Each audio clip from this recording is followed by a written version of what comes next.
If the entire city goes dark tonight, elevators stop, the water shuts off, and you're trapped on the 20th floor of your apartment building, will your home protect you, or become the trap you can't escape? This is Urban Blackout. Survival, the hidden apartment lockdown. Defense plan most people only discover after the power fails, when preparation time is... The lights don't flicker, they don't dim, they don't warn you, they vanish. Elevators freeze between floors. Ventilation systems fall silent. Wi-Fi routers die mid-signal. The hum of refrigerators collapses into an unfamiliar stillness. In high-density cities, when power fails across entire districts, the first sensation is confusion. The second is exposure. And within minutes, the reality becomes unavoidable. In a vertical urban environment, an apartment is not a shelter by default. It is a sealed container suspended inside a machine that has just stopped running. Modern apartment living depends on invisible systems layered beneath convenience. Electricity is not only lighting, it is water pressure, sewage movement, air exchange, temperature regulation, communication routing, food preservation, security access, and digital payment infrastructure. When grid failure escalates beyond a localized outage and repair, crews cannot restore supply within hours.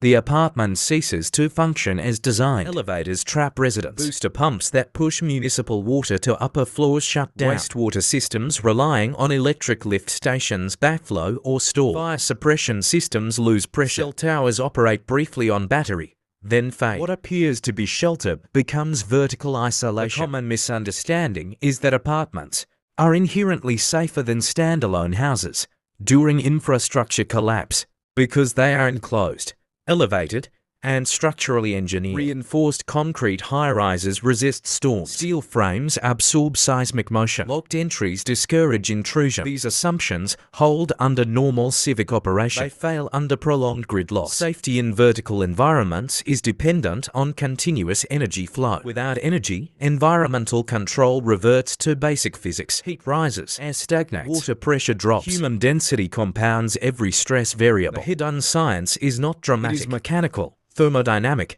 and biological. Apartment buildings are engineered around centralized systems. Most high-rises use variable speed pumps to move potable water upward. Without electricity, gravity works only in one direction, down. Residents above the lowest gravity-fed level may receive no water at all once rooftop tanks deplete. Similarly, central HVAC systems rely on electrically powered air handlers to circulate conditioned air. In sealed modern buildings with tightly insulated envelopes, carbon dioxide concentration increases faster than expected when ventilation ceases. Studies of indoor air quality show that in sealed, occupied spaces without fresh air exchange, CO levels can double or triple within hours, leading to cognitive impairment and fatigue at thresholds well below medical emergency. Evidence from real blackout events confirms these mechanical truths. During the 2003 North American blackout, water supply failed in multiple high-rises once backup generators depleted fuel. Elevator rescue stretched across days. In Hurricane Sandy,